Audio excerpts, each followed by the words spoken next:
Guys, Erlang Shen is even better than I thought, and that's saying something because if you didn't catch my video yesterday, he is able to help clear 324 no power of dominance without Lady Alex. He is the key. That's how strong he can be. We're already seeing amazing stuff in PvP modes, but there is a new use for him which I did not anticipate, and that is Abyss 1. I want to give a big shout out to Felwalker, a fellow content creator who reached out to me. He sent me this video of his and he said, hey, if you want to share with your audience, you should let this be known. And I said, you know what? If you can get me some nice, clean, raw footage, I can feature it myself in a video and give you a big shout out. And he said, let's do that. So I'm doing that. Definitely go check it out. Very good, high level player. You're not going to want to miss out on this content. And he was very kind to prepare this video for us. There are a couple reasons why I didn't think this would work, and there's still reasons I'm surprised it did work. We're going to break all that down. I also think I learned something which a lot of us probably already deep down knew, but this kind of confirms it. So there is a lot to discuss, but I do also want to mention I was one of the top 10 in the voting for Content Creator of the Year in Watcher of Realms. I was actually lucky enough, thanks to you guys, to win and get first place. So I have a promo code to give you. That will be in the second half of this video. I'll also put the code in the description if you need it right away. But I really hope people first watch this showcase. This video is not going to be very long. I'm just going to let it play through in full, but you'll see it is a very impressive 61K run with Erlang Shen. Let me get to that damage right there. Boom, 61,496. And at the time of filming this, the banner is still live for 4 hours and 49 minutes. When the video goes live, the banner will still be live for about 4.5 hours, maybe 4 hours, 15 minutes or something. Depends on how quickly I can turn this around, maybe 4 hours. But I really want people to see this because right after filming, I'm going to be pulling all my ancients that I earned today at Weekly Reset because he's pretty special, and I think it's going to kind of blow your mind. Very, very good unit. Before you guys get ahead of yourself, no, he is not Valara. There's an argument with certain content, maybe Nezah can be that level good. He's not like super duper insanity, broken, crazy top tier, but he's very top tier and he's the answer to a lot of new stuff. So he's really cool. You're not going to want to miss it. So let's get into this showcase. Thank you again to Felwalker. Link to his channel and his video will be in the description as well as the top pin comment. Let's get into this run right now. So actually, right before we do, I want to talk about his skills and why I originally didn't think this would work. And that's because a lot of the key things that Erlang Shen is able to do are gated behind him summoning his dog, the Howling Celestial Dog. And this happens every 4 basic attacks if there are 2 enemies within the ultimate attack range. Yes, his ultimate attack range is huge, very unique, very large, but you need content where there's with at least once, if not consistently, 2 enemies that pass through his range. And obviously, in single target content like Semra, when you're going, like Semra, yeah, like Guildboss 1, Abyss 1, when you're fighting Sarion, these names, man, it's only 1 target, right? So I'm like, you're not going to get a lot of the good stuff he's able to do. You're not going to get the triggers of the dog, which is what his defense break is tied to, this 30% amazing defense reduction. It reads here that you're not going to get the additional healing because the talent attacks being triggered are what lead to his HP restoration. This goes up to 15% of his HP when it's at max skill ups. And then other things too, right? With the ultimate, if we look at this passive, he gets his special dog, the enhanced Howling Celestial Dog. Again, that and it's cool stuff. It's tied to the dog being able to be triggered. But what we learn here is it doesn't matter. Defense reduction, I think we know defense is very low in Guild Boss 1 content to begin with, whether that be pre-Nightmare 1, whether that be Nightmare 3 and Nightmare 4, whether that be Abyss 1. But I think this shows you how low it is, because as you'll see in the fight, Felwalker actually was like, he's getting defense breakout, but it's not true. You'll see consistently this icon, but that is magic res reduction. That's basically a magic defense break put out by Nastia. You can't see here because she's on auto ult, but you'll see when she gets placed. This is Nastia right here. We never actually get a physical damage defense break, which is what Erlang Shen would be putting out. What we get in turn is a really tanky unit who it seems is still getting the heals from this Sacred Wellspring passive. I stared at this for a long time. I think he's still getting those 15% heals every 4 basic attacks. I cannot say for sure. If you know for sure, let me know in the comments. But the main thing is he's tanky enough. He does a good job. Does not matter that he's not in either one of the factions we're featuring. And he's got this long, very powerful Heaven's Gaze ability, which it says 10% vulnerability here, but with max skill ups, it's a 20% vulnerability that lasts continuously for 20 seconds for both physical damage and magic damage vulnerability. I'll point that out when it's happening in the fight, but that's really clutch because that's where the extra damage is coming from, and that kind of puts him on the level as a lot of other units. We have units like Ares, who do a 30% physical damage vulnerability. It's stronger, but then there's no magic damage vulnerability. So it's just not as good for total damage. And moreover, during his ultimate, he is giving himself a lot more HP. You can see with full skill ups, it starts at 15%, but +2 and +3, he increases his attack, but most importantly, his HP by 20%. And we've really learned, a lot of people, if you haven't figured this out yourself yet, watch other videos, watch my videos, through lots of Guild Boss 1, Abyss 1 playing, HP is much more important than defense. He is not the best HP pool at 23k just about, but you'll see the build that Felwalker got on Erlang Shen. It's good enough that when you get that extra 20% when you really need the HP from the ultimate and you start putting out those vulnerabilities, he's a pretty easy plug-and-play option. It actually is a lot smoother a run than Ares. You don't really need the defense break. The boss has such low defense, it doesn't make such a difference. You still want all of your guys to have attack through the moon, through the roof and to the moon, but you don't need so much defense break. So let's show the run now, and then we'll get into the promo code. But I just want to show this because we got to talk about it before the banner is over. So thank you again, Felwalker. Let's go in. I probably won't pause it too much. Let's just talk about his general placement. So he's going to have Kagiri here. Kagiri's touching Erlang Shen. He can avoid getting killed by doing his parries and avoids, of course, our tank Erlang Shen getting one shot because there's someone adjacent now. We have our Diao Chan, switch her to support mode with the DPS functionality. She's doing inspiration and then the additional damage boost from her passive. We get the classic monkey boy right here, Sun Wukong, of course, Aelin. A lot of this stuff has become quite typical now, right?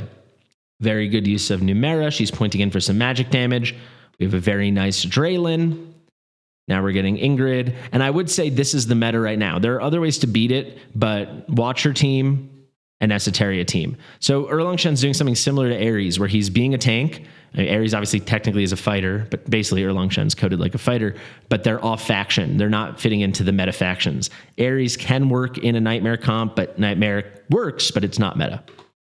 Then here we got Erlang Shen. So the only directly adjacent is going to be Draylin, who's a tanky tank, obviously healer, support tank, but still can take the hits. And then Kagiri, who will parry. So we got the two adjacents there. We put Vorn there. He's on an auto ult. And then we put Nastia here. She's on an auto ult. So you'll see now that Nastia is placed, he's going to throw it on 2x for the rest of the fight, which also is just very impressive. So that's how smooth this run is. Yes, Felwalker's a very high-level player, a very good content creator, but on top of that, this is a really tight meta team that you can, if you know what you're doing, run it in 2x. It's pretty cool. He does his little slow-mos when you click on the ults, obviously, but here we go. Okay, off to the races. You can see continuously Nastia's putting out magic defense break, the magic res reduction, but we never get the defense break from Erlang Shen. So he has like a whole chunk of his kit missing. Also, we don't build him for any damage because a lot of his damage would come from the dog. Doesn't matter. He's there just to tank and then get the vulnerabilities out and be extra tanky when he ults and gets the increased max HP. Getting all these good debuffs up. I do want to quickly say some people don't understand why they can't survive a fight, especially deeper in the fight or early on if you don't have as good gear. You need damage decrease on the boss, so the damage he deals, the damage dealt by him is decreased, and Numera, for example, can do this. Very often you're going to see Lord Phineas with an exclusive artifact. He can do this. Volca can do this. There's lots of units, but you need someone. All depends on your level, but if you want to make it the whole way, you're always going to need it. And that's basically it. We're settled in. This is going to be the only time I rewind, but this is the moment right before that first shield. There comes the Verm's Wrath, and here is Erlang Shen Felwalker goes to ult, and there you can see this is the Heaven's Gaze ability. I'll break that down probably in a future really deep dive Erlang Shen guide, but with it, for the entire duration, 20 seconds, we get these two things. This is a magic vulnerability and a physical vulnerability. This means increased magic damage taken, increased physical damage taken, both by 20%. They're permanently, continuously on, and this is it. Combine that with a nice Draylen ult there. We're going to tear through these shields, and you're just going to kind of settle in and see what this is all about. Just keep your eye. I know there's a lot of numbers. It's hard to see, especially without the aerial view, but this is Erlang Shen right here. You can see my cursor, I hope. Otherwise, I'll go like that. There's Erlang Shen. Keep your eye on that. I'm actually going to take my camera off so people can slowly watch this and study this, use it as a guide, and then I'll check back in at the end of the fight. Enjoy. And thank you, Felwalker.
All right, here we go now. Just broke the 4th shield, finishing up phase 1, comfortably into those 50Ks now.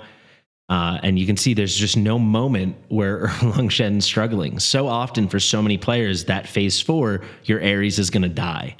But Erlang Shen, I don't know really entirely what it is. I mean, he does have, I kind of know what it is. We'll talk about it after, but his talent, he does reduce the incoming damage inherently, plus the increased max HP. It's just phenomenal. And there you go. We break it before even having to deal with the 5th shield. We are going to fail here. He has done runs, and he asked me if I wanted them where he takes this shield down, but doesn't matter. It's about getting 60K, and I thought this was cleaner and more realistic for a lot of players. Thank you again to Felwalker. Let's actually pause it for one quick moment. So I just want to wait as soon as this goes to when he starts showcasing the damage. Okay, let's pause it there. Oh my God, new update available. Okay, let's pop up the best website in the land, fastidious.gg, where Erlang Shen is live now, as well as Neza and every hero in the game, along with recommended builds and everything you need to know about them. The only thing is we need to do some final touch-ups on the tier list, because I'm going to finally soon remake the whole tier list. But if we go to skills, you can see here the talent. I think this is a slept-on thing. He just inherently has 15% increased damage reduction. So think of it this way. It's a unique way that all incoming damage to him is reduced by 15%. Just like a whole extra layer he gets. And that kind of is the difference. Like compare that to an Ares who doesn't have it. It's night and day. Add the boosted HP with the ultimate. It's pretty awesome stuff. He's pretty remarkable. So here's the damage. Kind of a typical way we see this. Nastia and Ingrid are typically pretty close as our magic DPS. Depends on your build. Some people have more out of Nastia, some people more out of Ingrid. Ton out of Nasty here. This is pretty nasty, for lack of a better word. Let me actually move my head over so you can see. That's Ingrid, that's Nastia. Then Numera and Sun Wukong typically are pretty close. Again, some people have Numera doing a lot more. Some other people have it pretty close like this. And then Kagiri is the star. Obviously, this is not, there's also Vorn coming in at 51 million. And then very important, just straight tank build on Erlang Shen, 58,000. Obviously, to get 60K, you're about to see very good gear and awakenings, stuff like that. But that really in no way is the point, right? This is about showing you the strategy and showing how easy and viable he is. But it doesn't mean just getting Erlang Shen and skilling him up means you're going to jump from 7K to 61.496K, right? So here you go. Very quickly now, we'll go through some gearing. This is going to be the squad, 1.13 million. Let's start with Erlang Shen. He comes in with some nice unshaken will, brings some good tankiness. Let's just quickly click through piece by piece. Very nice bulwark variant effect. It's a good amount of tankiness. There's Regal Crest, some decent augmentation, but nothing crazy at all, actually. Only 730 additional HP. He's doing the increased healing received. It's interesting. You see, this is the only other time I'm going to rewind. He is pointing out that he's choosing not to use this, but you could get additional damage reductions. Those may be tied to the dog. Here we got Aylin. She's got some nice tankiness. She's got great speed. You need great speed on Aylin. Slightly overkill, in my opinion, on the Rage Regen. You do not need that for this battle, but everything else looks beautiful. There you have it with Aylin. She's in Taya's Bomb, definitive best in slot. Some nice augmentation there. Again, nothing overkill, but certainly good. Here's some very good augmentation on Diao Chan.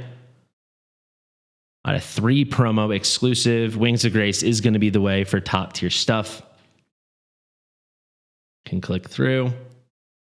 Just looking for some tankiness if you can get it, but really pump that attack to the moon. He even used some Darkfell gems. It's smart. You know, Diao Chan's someone you're going to use absolutely everywhere. She has an argument to be the best unit in the game. So if you got gems, that's a good place to use them. Next up, we got Numera as our main magic DPS. You can see we're picking up some tankiness there. You see those flat HP subs. HP bonus would also work, but she's a ground unit, so she takes extra damage in this fight.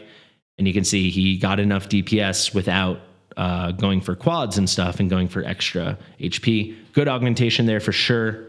And 3.5%, not crazy with the extra runic, but it's certainly something that helps. You don't need this stuff you just need to get to the stats is what it really is. Let's see which build is next. We got Sun Wukong, Soulman Arcana. So far, no tier 3 gear for our DPS.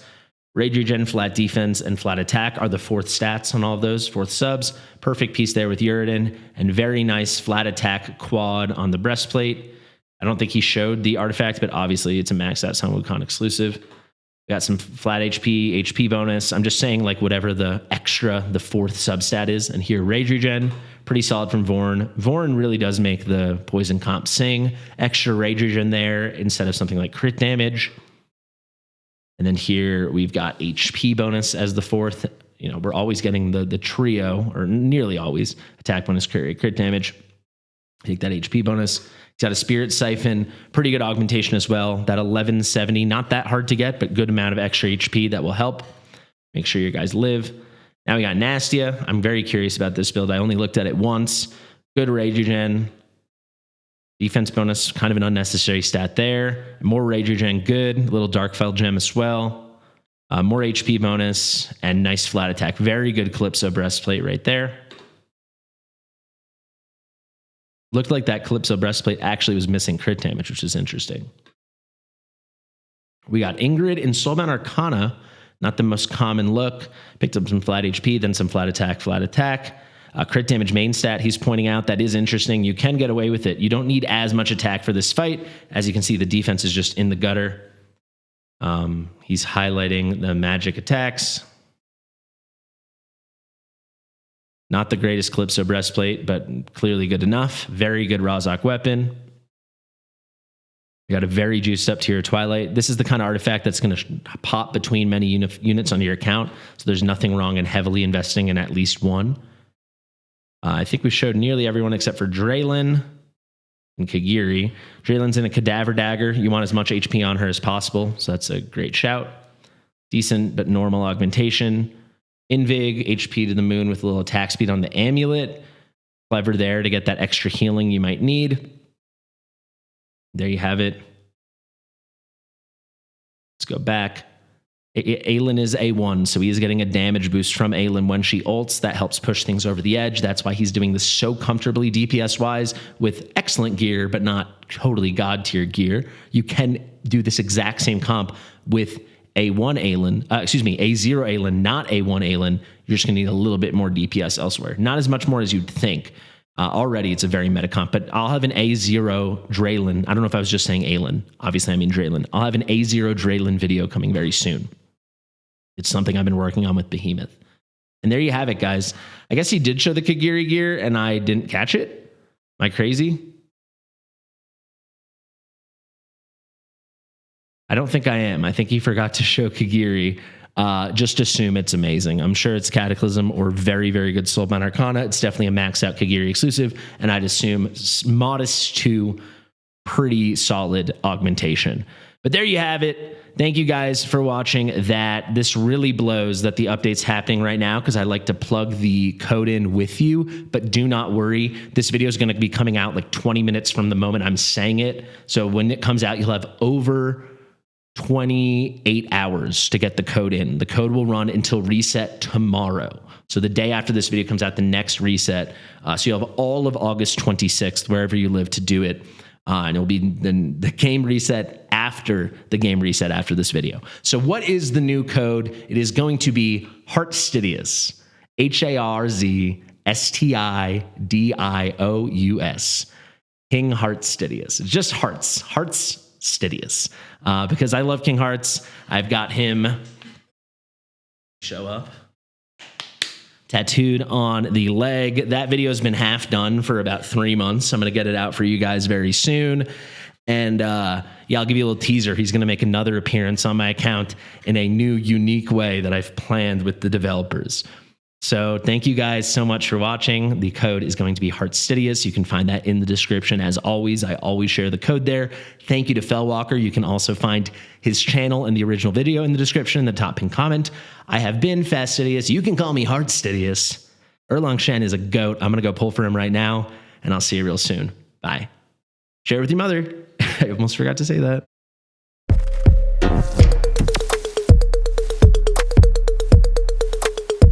Fastidious.